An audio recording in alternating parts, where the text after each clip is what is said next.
tuntas. Sepertinya ini ya, ceria sekali Bu. Alhamdulillah. Meskipun puasa ya Bu ya. Ya harus itu Semangat. Ya baik gitu. Sesuai dengan perjanjian atau kesepakatan sebelumnya Bu, saya kesini ingin atau bermaksud untuk melakukan sharing mungkin ya Bu ya. Iya. Atau lebih tepatnya itu wawancara terkait bagaimana caranya Ibu dalam mengambil keputusan, terutama di sini kan sebagai pimpinan atau sebagai kepala sekolah. Jadi mungkin dengan demikian saya di sini sebagai seorang guru, salah satu guru di sini mungkin bisa mengambil hikmah atau apa ya, memetik hal-hal baik terkait pengalaman yang sudah Ibu lakukan terkait pengambilan keputusan, kasus-kasus atau permasalahan yang ada di sekolah. Ya. Ini berbicara pada kasus ya. Nah, tentunya kita harus bisa mengenali dulu lah nilai-nilai yang bertentangan dalam kasus itu. Intinya kita lihat bentuk kasusnya, kemudian yang terlibat di dalamnya, gitu. Dan juga kita harus bisa menggali fakta, mengumpulkan informasi-informasinya, dan cari solusinya. Nah, setelah kita menemukan solusinya, tentunya kita tidak diam di situ saja. Tentunya harus refleksi, ada evaluasi. Betul. Jadi memang dari jawaban Ibu tadi ini dalam mengidentifikasi sebuah kasus ya Bu ya, tidak serta-merta langsung diputuskan secara subjektif ya Bu ya. Benar. Harus ada langkah-langkah. Terutama tadi menurut Ibu harus mengenali dulu bagaimana kasusnya, benar. fakta-faktanya seperti apa, dan siapa saja yang mungkin bisa membantu, ya siapa-siapa terlibat yang bisa membantu dalam menyelesaikan masalah ini. Ya, baik Ibu. Kalau dari segi pengambilan keputusan Ibu, terutama untuk kasus-kasus yang dimana ini ada dua kepentingan yang sama-sama benar atau sama-sama mengandung nilai kebajikan. Nah, untuk mengatasi kasus yang seperti ini Bu, bagaimana Ibu? Nah itu, kita harus melihat sisi dua arah dulu tentang kasus itu ya. Kalau kasus berat, kita diringankan. Kemudian kalau kasusnya kecil kita hilangkan, kan begitu ya. Dari dua sisi kita lihat kasusnya. Tentunya biasanya dalam kebijakan itu, keputusan itu seringkali kita rasa kepedulian harus bisa memutuskan bijak dan memutuskan. Jadi kalau dari jawaban Ibu Sulfa tadi, dalam menghadapi kasus-kasus yang saling bertentangan atau mengandung nilai kebajikan itu, kita harus mengidentifikasi dulu ya Bu, apakah kasus itu berat, apakah kasus itu ringan. Jadi kalau berat sebisa mungkin diringankan. Kalau ringan sebisa mungkin dihilangkan. Iya Bu. Ya, tentunya langkah-langkahnya ini ya tadi itu mengidentifikasi masalah dulu kan itu ya. Kemudian kita cari informasi atau menemukan fakta-faktanya, kenapa kasus itu terjadi. Apa salah satu contohnya misalnya siswa yang sering tidak masuk gitu. Kita juga dilema. Kita harus tahu latar belakangnya kenapa dulu kan gitu. Tidak asal hanya memberikan nilai di bawah KKM gitu saja. Ini kan ada proses. Bagaimana Ibu menyikapi problema anak-anak yang sering tidak masuk? Nah itu harus ada proses kan tentunya ya. Prosesnya yang menemukan kasus kan begitu. Secara Guru biasanya menemukan kasus anak ini kok sering lamban atau anak ini sering tidak masuk. Cari kenapa kan gitu. Bisa berkolaborasi siapa saja dengan paling murid. Atau juga bisa harus punya home visit kalau itu memang prosesnya apa ya masih berlanjut lah, tidak bisa ditangani secara. Jadi melibatkan guru lain juga. Iya. Siapa saja kalau dari kasusnya Ibu tadi, siswa yang tidak pernah masuk, siapa yang dilibatkan? Ya. Dan tentunya guru apa yang tahu kondisi pertama anak itu tidak masuk kan gitu. Nah, bisa secara individu lah, guru mapel memberikan istilahnya membimbing gitu, memotivasi, memberikan semangat kepada anak itu. Kemudian juga bisa minta bantuan kolaborasi dengan wali kelas. Nah, panggilan orang tua diundang, maksudnya diundang orang tua. Kalau masih konvisit, lebih efektif mana bu konvisit dengan pemanggilan langsung terhadap ya orang tentunya tua? kan lihat langkah-langkahnya dulu. Kalau misalnya masih bisa diatasi dengan undangan orang tua, biar kita kan bekerja sama lah dengan orang tua, karena di sekolah kan hanya berbatas waktu. Kalau di keluarga atau di rumah kan lebih banyak waktunya, sharing lah dengan orang tua atau wali peserta didik. Kemudian kalau masih tetap visit, kita gali fakta, apa memang benar-benar anak ini karena memang malas atau memang ada faktor yang lain, misalnya ada faktor ekonomi, latar belakang ekonomi orang tua yang tidak mampu atau kurang mampu sehingga melibatkan anak itu untuk bekerja. Nah, itu biasanya seperti itu. Kita kasih pengertian, anak masih belajar mungkin ya bagaimana pengertiannya itu ke orang tua dan juga sama namanya orang tua kan enak ketemu langsung. Jadi ketemu orang tua sama anaknya, ibarat gendang itu loh ya. Kalau hanya dibunyikan satu tidak ngefek, kalau dua-duanya kan itu. Jadi di sini misalkan terjadi kasus seperti itu tadi, siswa yang sering tidak masuk sekolah atau bolos, maka memang perlu diadakan interaksi atau kolaborasi dengan pihak internal terlebih dahulu. Bisa jadi dengan wali kelas ataupun dengan Mbak Bika. Caranya bisa bila perlu, kalau misalnya itu masih belum bisa beratasi pada sekolah. Kepala sekolah apalagi di sini pihak yang menjadi tumpuan dalam pengambilan keputusan. Jadi memang benar-benar harus ada kolaborasi secara internal dan juga kolaborasi dengan wali siswa. Ya sebisa mungkin wali murid juga bisa saling mensupport. Kadang juga kan tidak ada yang wali murid yang belum paham terkait itu. Jadi memang harus ada pengertian dari pihak sekolah kepada wali murid. Kemudian biasanya langkah-langkah atau prosedur seperti apa yang Muslifa lakukan secara terperinci dulu jika menghadapi suatu kasus? Ya itu tadi, seperti kesempatan tadi, mengidentifikasi masalah.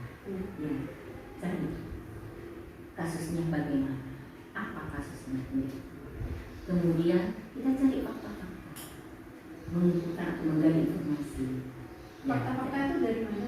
Ya dari yang pertama, otomatis kan dari pihak yang melibat kasus itu, kemudian dengan cara proses tadi, undang orang tua, kemudian revisi, ya cari informasi kepada temannya, bisa apakah benar ini sampai seperti ini.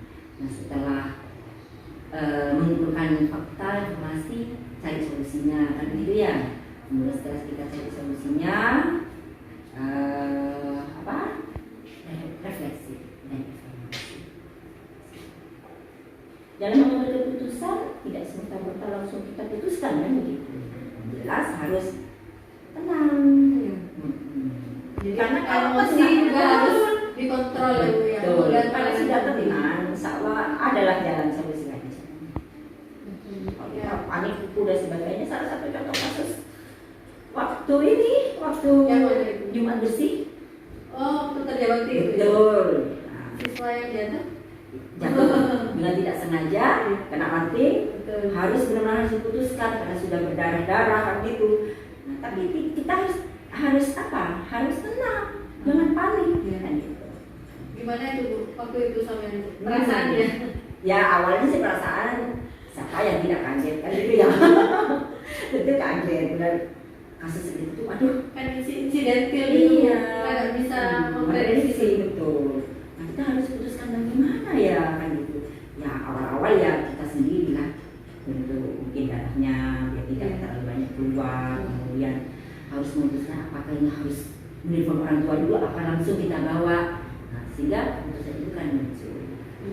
Ibu gimana? Apa waktu kasus itu terjadi itu ibu langsung ada pemikiran sendiri atau masih diskusi sama guru-guru yang lain? Ya di samping pemikiran sendiri itu karena ketenangan kita ya, tapi tetap kita melibatkan karena kalau pemikiran satu beda dengan pemikiran orang banyak. Setuju. Kita persamakan persepsi langkah apa yang kita harus ambil dan kita harus putuskan. Ya, jadi memang dalam menentukan langkah-langkah itu kita tidak boleh langsung otodidak ya Bu. Betul. Emosi harus dikontrol. Jadi kan kalau kita putuskan sendiri pasti ada tanda kutip wah apa istilahnya keberpihakan tidak bijak akhirnya kan itu. Kemudian Ibu selama ini hal-hal apa saja yang Ibu anggap efektif dalam pengambilan keputusan terutama terkait dengan kasus-kasus yang berhubungan dengan dilema etika? Kalau yang dianggap efektif itu yang pertama jelaslah kita berdasarkan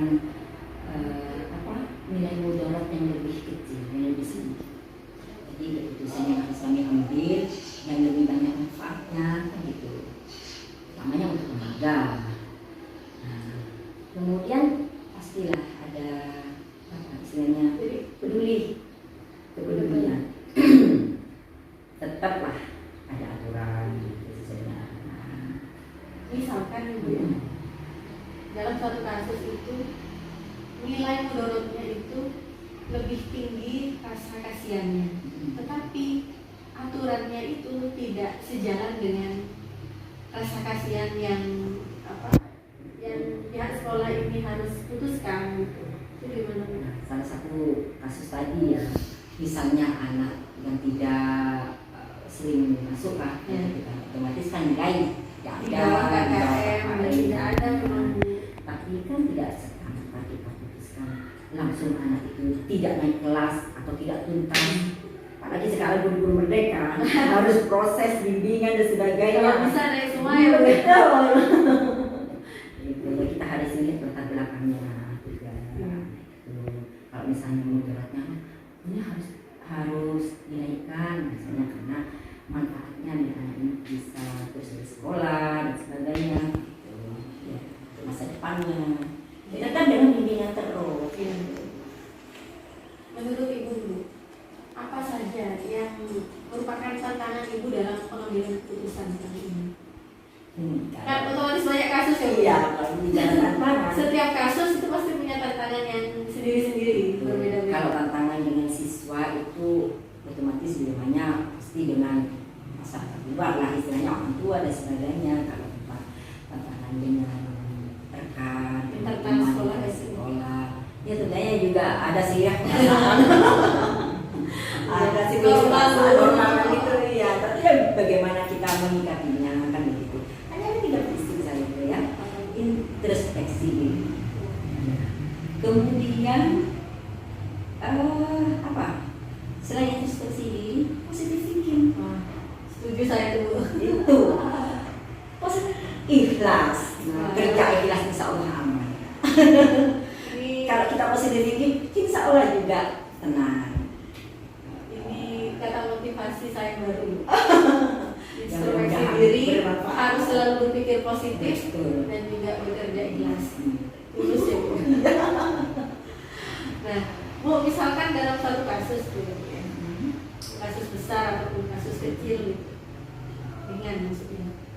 Nah, Ibu biasanya menjadwalkan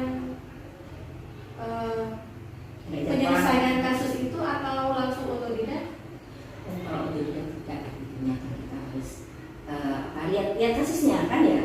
Kalau kasusnya itu urgent urgent, tapi tetap ibu usahakan tidak memutuskan sendiri. Walaupun ibu harus berpikir tenang itu tadi, kan gitu ya, harus bisa mengambil keputusan yang sekira-kiranya berdasarkan nilai mudarat yang lebih kecil. Kita harus bersinergi, berkolaborasi dengan kakak, dengan teman. Nah itu tadi, karena pemikiran satu orang beda dengan pemikiran orang banyak gitu. Sehingga kita samakan persepsi, sehingga ada keputusan yang harus kita ambil, tidak ada tidak berpihak. Yang sama-sama berdampak baik ya ke pihak A dan B. Kemudian kalau misalnya kita akan memutuskan satu kegiatan yang besar, salah satu kegiatan itu kita itu Bu Vina sendiri yang sebagai ketuanya, ketua panitianya LDKS yang harus kita putuskan, anak-anak harus LDKS keluar. Nah tanggung jawab ibu kan, teman-teman tanggung jawab kepala sekolah.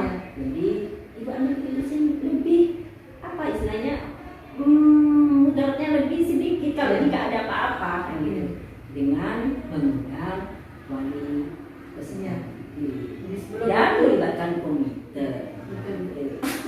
Jadi memang harus ada kesepakatan awal ya.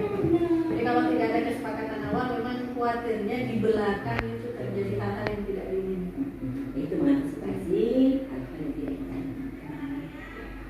Kemudian Bu, faktor-faktor apa saja yang mempermudah ibu ini dalam pengambilan keputusan rata-rata kasus yang berkaitan dengan dilema itu?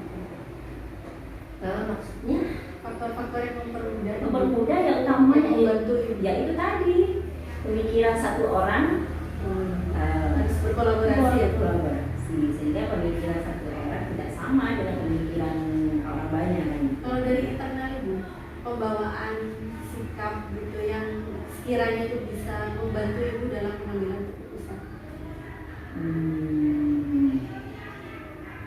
Itu tadi harus berpikir tenang. Kadang kan orang ada Bu, yang artinya emosinya itu labil, tinggi, yang sukar untuk dikontrol. Ibu termasuk yang tenang. Kalau ibu harus tenang, harus terkontrol. Iya. Kalau sudah tidak terkontrol, berakibat yang lain yang tidak diinginkan. Iya, harus tenang, tidak harus panik kan gitu. Kita cari solusinya. Yang terakhir Ibu, kira-kira Bu, pengalaman apa yang bisa Ibu petik terkait pengambilan keputusan terhadap kasus-kasus yang dalam hal ini misalkan kasus yang besar? Dan tentunya pengalaman itu saya ambil sebagai pendewasaan diri saya pribadi khususnya. Semakin kita ada mengambil suatu keputusan yang dilema etika itu ya, biar jam terbang kita lebih banyak kan gitu dalam memutuskan keputusan itu. Jadi sebagai pendewasaan diri untuk selalu berpikir positif. Jadi implisitnya juga itu, jadilah orang yang bisa memberikan manfaat. Jadi dari jawaban Ibu tadi, pembelajaran yang bisa Ibu ambil terkait pengambilan keputusan terhadap kasus-kasus yang besar, terutama ini yang number one and only, pendewasaan diri. Biar semakin kuat lah. Introspeksi diri juga ya. Kadang apa yang kita putuskan itu cerminan buat kita sendiri. Kan kita sendiri yang bisa menilai ibu.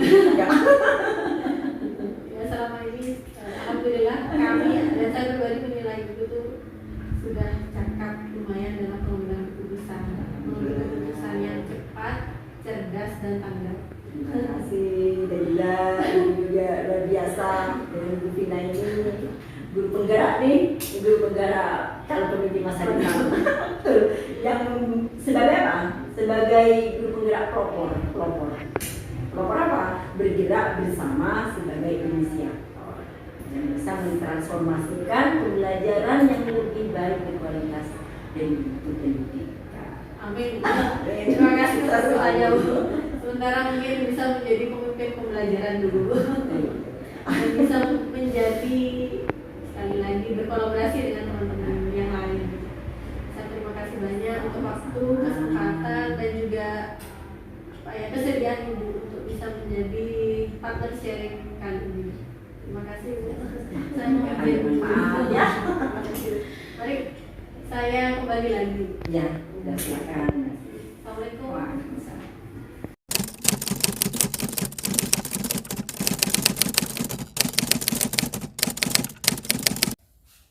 Assalamualaikum warahmatullahi wabarakatuh. Waalaikumsalam warahmatullahi wabarakatuh. Selamat pagi Bu. Selamat pagi Bu. Gimana kabarnya hari ini Bu Snuri? Alhamdulillah baik. Walaupun dalam keadaan bulan puasa tetap harus semangat. Iya betul Bu. Sehat ya Bu ya? Alhamdulillah. Alhamdulillah sehat. Nah, sebelumnya kita sudah kita sudah mempunyai kesepakatan ya Bu ya untuk mengadakan sharing atau wawancara terkait bagaimana cara pengambilan keputusan yang efektif bagi Ibu selaku kepala sekolah atau pemimpin di sekolah.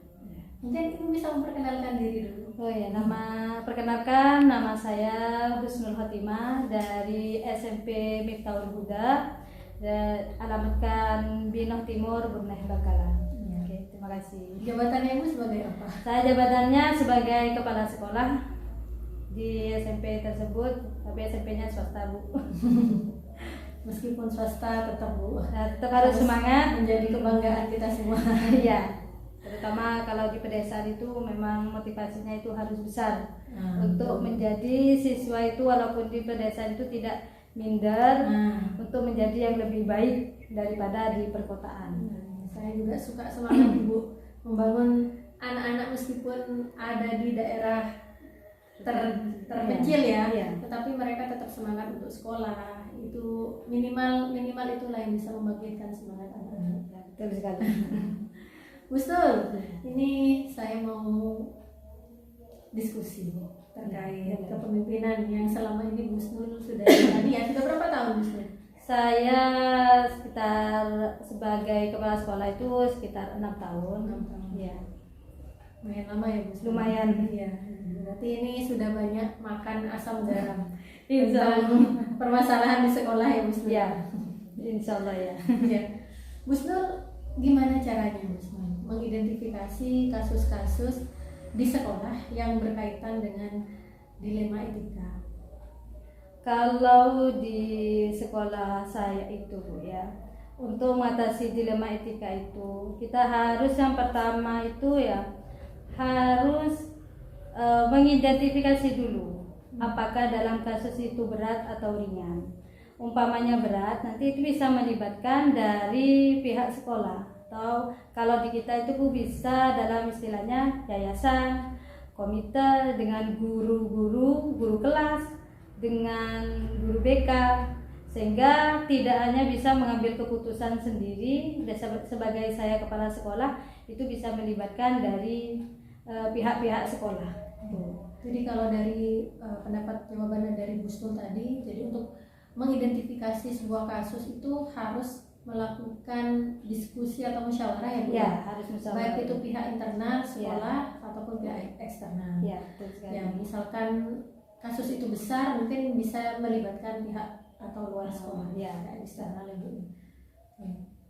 Nah, dalam menjalankan pengambilan keputusan ini, terutama kasus-kasus yang berkaitan dengan dilema etika Ibu. Nah, ini bagaimana Ibu cara menjalankannya? Kalau saya ini menjalankan dilema etika tersebut untuk siswa, itu yang saya libatkan dulu kan, ditanya dulu untuk ke wali siswanya, apakah memang siswa itu kenapa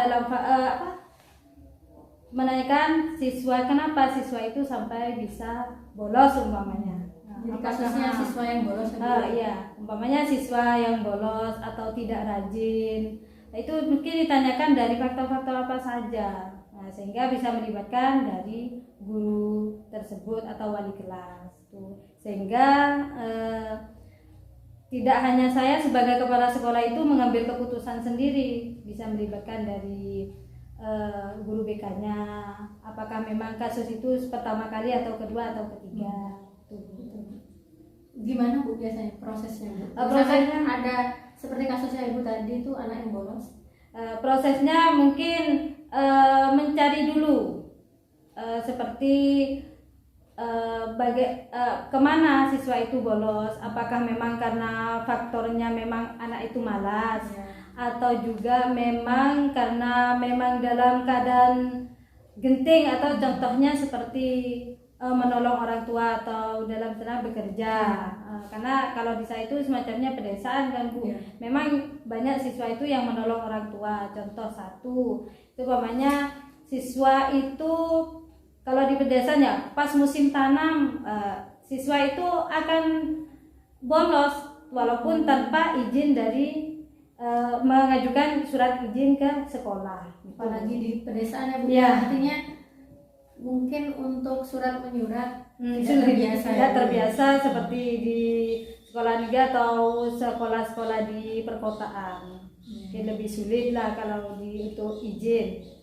Setelah melakukan mencari fakta, misalkan ke tempatnya langsung atau ke rumahnya langsung, setelah itu apa yang dilakukan Bu? Mungkin menegur dari siswa tersebut. Memang kalau memang umpamanya ada solusinya. Kalau memang siswa itu berkepentingan, contoh otomatis dari siswa tersebut nilai-nilai itu akan turun kan. Otomatis dia itu tidak mempunyai nilai, itu otomatis kita kasih solusinya itu seperti memberikan pelajaran ulang, atau untuk mendapatkan nilai itu kita berikan remedi atau tugas-tugas tambahan, sehingga siswa yang bolos tersebut bisa mendapatkan nilai yang lebih bagus walaupun dia itu bolos lah semacamnya, dalam faktor bolosnya itu ringan ataupun berat. Jadi diberikan tugas-tugas tambahan atau treatment-treatment yang sekiranya membuat si anak tadi itu melakukan hal yang positif dan mendapatkan nilai yang lebih baik lah Bu. Itu jadi langkah-langkah atau prosedurnya yang sudah dilakukan oleh Bu ya Bu. Misalkan anak tadi tuh Bu tetap tidak mau masuk sekolah, ada usaha apa yang dilakukan Bu? Mungkin yang pertama itu kita kan tadi ada musyawarah ya, musyawarahnya keputusan dari tidak hanya dari saya, umpamanya memang kalau memang dia itu terlalu, walaupun diberikan peringatan lah yang pertama, memberikan peringatan, walaupun tetap seperti itu, kita akan memberikan sanksi yang kedua. Setelah memberikan sanksi, kalau dia itu tetap seperti itu, kita akan memanggil orang tua atau wali dari siswa tersebut. Kira-kira apakah ada kasus Bu yang walinya itu membiarkan anaknya tidak masuk? Terkadang kalau di pedesaan ya Bu ya, terkadang ada orang tua itu yang memang sangat dibutuhkan anak tersebut untuk bolos. Itu kan semacamnya itu membiarkan siswa itu bolos kan Bu. Membiarkan siswa itu bolos sehingga apa? Siswa itu mau tidak mau itu akan bolos sekolah. Sehingga itu dikatakan ada dukungan orang tua kan. Untuk keperluan apa biasanya? Biasanya memang keperluannya itu memang kadang ya minta antar orang tua itu ke pasar kan memang jauh. Ada juga yang seperti tadi pas bercocok tanam diperlukan untuk anak tersebut membantu, itu contoh. Mungkin lebih tepatnya itu harus lebih komunikasi antara pihak sekolah dengan orang tua itu harus lebih intens ya Bu ya. Harus Apalagi di sana sinyalnya gimana Bu? Sinyal itu di sana sulit. Dikatakan sulit karena apa? Pedesaan, pegunungan memang sulit, harus ada kartu-kartu tertentu. Tapi saya coba itu kartu itu memang sinyalnya kurang bagus. Sehingga lebih sulit untuk online atau apa, itu lebih sulit. Baik Bu. Kemudian apa Bu yang Ibu lakukan yang selama ini dianggap efektif pada saat Ibu mengambil keputusan? Hal-hal apa saja Bu? Hal-hal apa saja ya, kalau yang menurut saya ya pertama itu memang musyawarah ya. musyawarah dengan seperti wali kelas, guru BK, dan juga kalau di saya itu kan mesti ada komite dan yayasan ya yang harus dilibatkan seperti itu. Karena saya itu bukan orang dalam semacamnya dari luar, sehingga memutuskan itu tidak hanya sebelah pihak. Terkadang orang tua itu tidak menerima kalau anaknya itu mendapatkan sanksi, sehingga bisa melibatkan dari pihak yayasan gitu. Tantangannya apa Bu selama ini? Tantangannya selama ini apa ya, nilai siswa itu kan menurun. Ya. Terus bagaimana caranya saya itu membuat siswa itu menjadi lebih baik dan semangat belajar. Ya contohnya memberikan motivasi. Untuk memberikan motivasi itu bagaimana agar walaupun di pedesaan itu, sekolah di pedesaan atau siswa di pedesaan itu bisa lebih baik daripada di perkotaan. Tuh. Ketika diberikan motivasi, apakah mereka merespon baik terhadap motivasi yang diberikan? Kalau meresponnya itu sangat baik. Contohnya Bu, walaupun siswa itu semacamnya kalau di pedesaan itu kan jauh, walaupun dalam keadaan jauh dan memang nilai-nilai itu kan dari bolos tersebut atau tidak masuk itu kan mesti nilai itu akan merosot, hingga apa, mereka itu diberi motivasi itu mau untuk menjadi lebih baik. Alhamdulillah sudah ada keterbukaan dari siswa itu ya Bu ya. Ya khawatirnya juga siswa itu merasa apa ya, aduh saya sudah apa ya dimarahi gitu, lantas si anak itu jadi minder kan bisa jadi. Iya. Kadang Bu di sana kan memang siswa itu untuk mendapatkan perekonomian lah, semacam perekonomian yang lebih baik, itu motivasinya saya harus lebih baik daripada orang tua saya, sehingga apa, perekonomian orang tua saya itu lebih baik daripada sekarang. Tuh kadang gitu. Misalkan Ibu ada suatu kasus, nah Ibu ketika ingin menyelesaikan kasus itu, apakah Ibu menyelesaikannya langsung di tempat atau menunggu waktu tertentu? Jadi sudah ada jadwal gitu loh Bu. Kalau saya ambilnya itu ada jadwal. Kalau di tempat itu akan membuat siswa itu semacamnya malu, berontak atau apa. Saya lebih memilih ada jadwal. Kenapa? Bisa memberikan motivasi dulu kepada siswa. Kita bisa musyawarah dulu dengan guru atau guru BK tadi. Terus sehingga Pak siswa itu bisa dimotivasi untuk yang lebih baik. Sehingga kalau di luar tuh kan takut ada keributan atau ada apa. Sehingga kalau membuat siswa itu malu di tempat umum kan otomatis dia itu akan lebih cenderung minder dan buat semacamnya bertambah tidak mau ke sekolah nanti. Jadi menurut Bu Husnul lebih baik anak-anak itu diarahkan ke sekolah. Jadi ada jadwal tertentu ya Bu ya untuk menangani kasusnya. Nah, kalau faktor-faktor apa saja Bu yang mempermudah Ibu dalam mengambil keputusan terkait kasus-kasus yang berkaitan dengan dilema etika? Faktor-faktor yang mempermudah Ibu tuh apa saja Bu? Kalau saya itu bisa memotivasi siswa itu lebih baik, bisa dikatakan lebih baik, bisa mendapatkan pendidikan lebih baik lah kalau di pedesaan menurut saya seperti itu.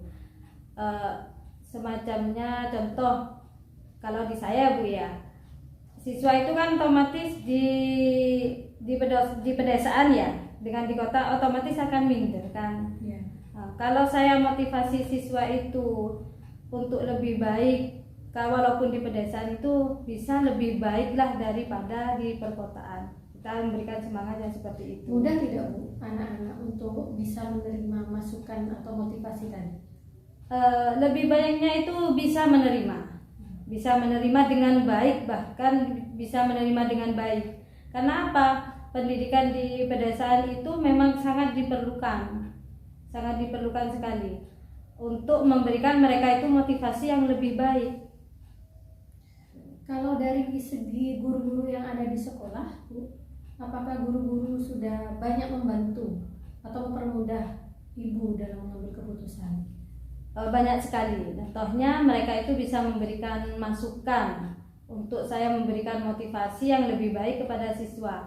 Kenapa? Walaupun saya kepala sekolah itu kan tidak bisa memberikan keputusan sendiri. Harus ada motivasi, harus ada apa semacamnya musyawarah, memberikan masukan apa daripada guru-guru untuk yang lebih baik seperti itu. Ya. Kira-kira dari sekian banyak permasalahan atau kasus yang pernah Ibu alami, ya, pembelajaran apa yang bisa Ibu dapatkan? Yang bisa saya dapatkan itu, Bu, ya, yang pertama, sekolah saya memberikan sekolah itu lebih baik daripada sebelumnya. Memotivasi sekolah saya itu lebih baik. Dari kenapa? Dari faktor apa siswa saya itu sehingga contohnya bolos? Apakah memang ada kekurangan dari sekolah saya itu memberikan motivasi saya itu menjadi lebih baik untuk sekolah saya dan memberikan semacamnya pendidikan yang lebih layaklah pada siswa walaupun di pedesaan itu. Jadi banyak sekali ya Bu ya pengalaman yang bisa didapatkan dari kasus-kasus tadi ya Bu Ya. Baik untuk Gus Nur sendiri, Ya. sekolah dan juga siswa pada umumnya. Ya Gus Nur, ternyata kasus itu bisa mendewasakan kita. Ya. Yang pertama memang dibutuhkan berpikir positif mungkin ya Bu ya. Ya, berpikir positif. Berpikir positif, terus pada saat menyelesaikan kita harus dalam keadaan tenang. Tenang. Kalau Ibu gimana sih pada saat menyelesaikan masalah kondisinya Ibu? Kondisi memang harus tenang ya, tidak terbawa emosi. Tidak terbawa emosinya. Kalau terbawa emosi otomatis kan tadi pas bolos otomatis kan akan ditegur langsung. Kalau kita secara kepala dingin atau tidak terbawa emosi, otomatis ada rembukan, ada panggilan, semacamnya seperti itu.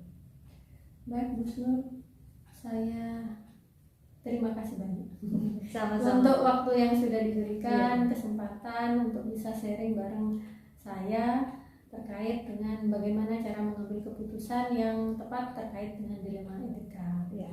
Semoga Sama-sama. bisa bertemu lagi Ya. dan bisa berkesempatan untuk sharing kembali. Ya, amin.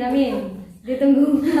Terima kasih untuk kehadiran Gus Nur. Ya, Sampai sama-sama. dulu. Wassalamualaikum warahmatullahi wabarakatuh. Waalaikumsalam Terima kasih. warahmatullahi wabarakatuh. Sama-sama.